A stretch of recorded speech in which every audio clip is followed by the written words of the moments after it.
The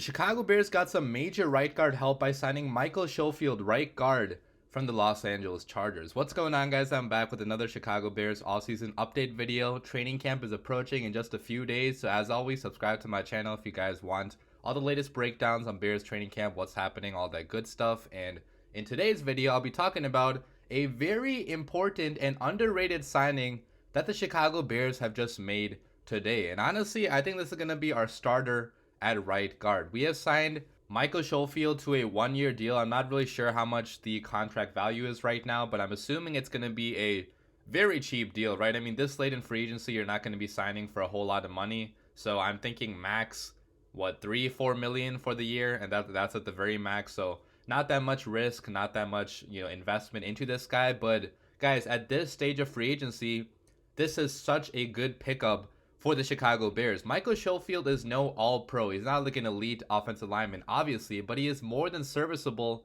right now in the NFL, and he's coming off a pretty good season last year with the LA Chargers. And if you look at the Bears, what their right guard depth was before this signing, it was horrible, okay? We had Sam Mustipher and a bunch of rookies competing for that right guard spot. I was extremely worried about what we were going to do at right guard this year because it seemed like we basically had no plan at right guard. I mean, we signed Dakota Dozier from the Vikings earlier this season, but he went down with a torn ACL and he's going to miss the entire season. So Dakota Dozier is no longer an option at right guard. Sam Mustipher, you guys already know my opinions on him. I don't think he's a very good football player. And then the rookies, it would have been kind of risky to, have them starting at a very crucial spot in the Bears offensive line. So signing a guy in Michael Schofield, who at the very worst is going to be fantastic depth for the Bears, and at the very best is going to be the starter for the season at right guard, that's a brilliant move by Ryan Poles. So talking more about Schofield, so he's actually an Orland Park native. So he's from the area. His dad works as a fire chief, I believe, according to Wikipedia, and according to some of you guys too. I was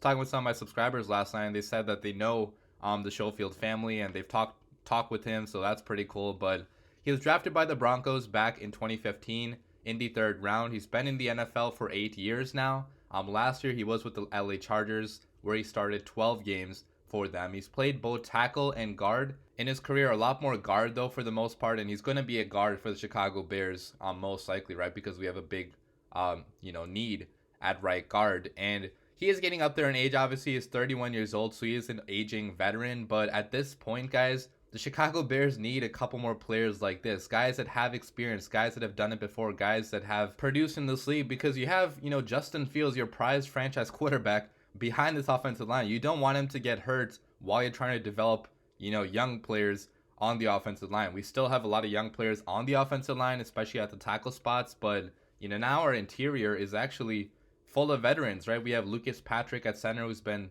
in the NFL for, a number of years, played with the Packers. We have Cody White here, obviously, who's been with the Bears for a while now, and now we have Michael Schofield at the right guard spot. So our interior is full of some older and more experienced players who hopefully can mentor, some of the other guys on the Bears offensive line. Now, talking more about Schofield and his play, especially from last year. So I'll go over his stats from PFF. So as I mentioned, he started in 12 games. He played 907 offensive snaps, 605 pass blocking snaps, 302 run blocking snaps. In the pass blocking snaps, he allowed only 3 penalties, 2 sacks, 4 quarterback hits, and 24 total pressures. This was the 8th highest pass blocking grade among all guards in the NFL, according to PFF last year. I also watched some of his tape. I obviously don't have the time to watch every single snap that he took last year with the Chargers, but according to what I saw on YouTube and also on Game Pass, seemed pretty adequate for the most part in a lot of the games that he played for the Chargers. The Chargers had a better offensive line last year than they've had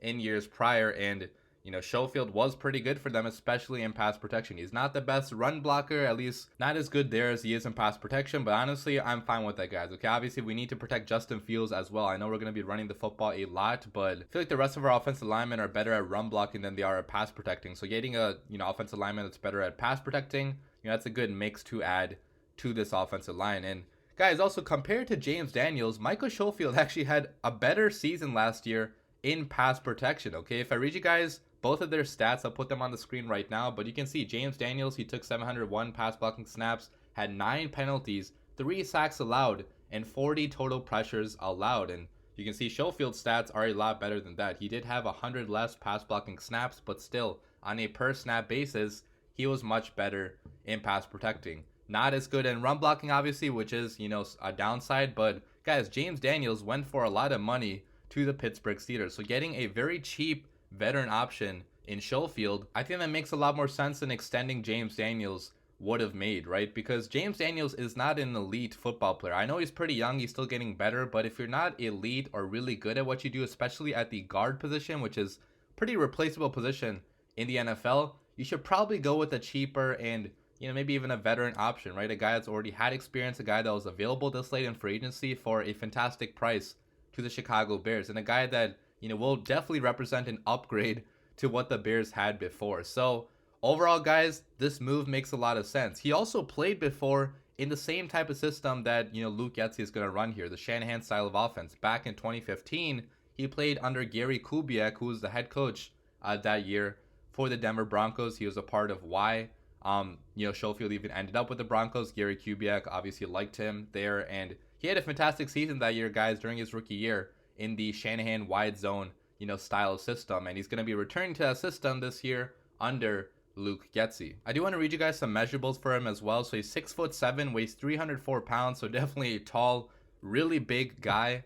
If you look at his RAS test, which he took, a long time ago, obviously. So these are his combine stats from what year is it? I think 2014. So you can see, man, he is an extremely fast football player for what size he has. Okay, he ran a 5.01 40-yard dash, which was elite, for his size and for offensive lineman that year. And even if you look at his tape, guys, he can really move down the field. His mobility is something that's very, a very big arsenal to his game. And it's something that, probably hasn't been utilized as much since he's left the Shanahan type of offense. But now he's returning to the offense, and hopefully he can continue to use his mobility and his strength to his advantage. So let me know what you guys think about this signing down below in the comments. Personally, I love it. Okay, how can you not love a signing like this? It's super cheap. It represents a big upgrade on the roster, and it's going to help in protecting Justin Fields. I'm still kind of worried about the offensive line because we have unproven talent, especially at the tackle spots now. So we really got to hope that either, Larry Borum, Tevin Jenkins, Braxton Jones, the rookie, somebody steps up and,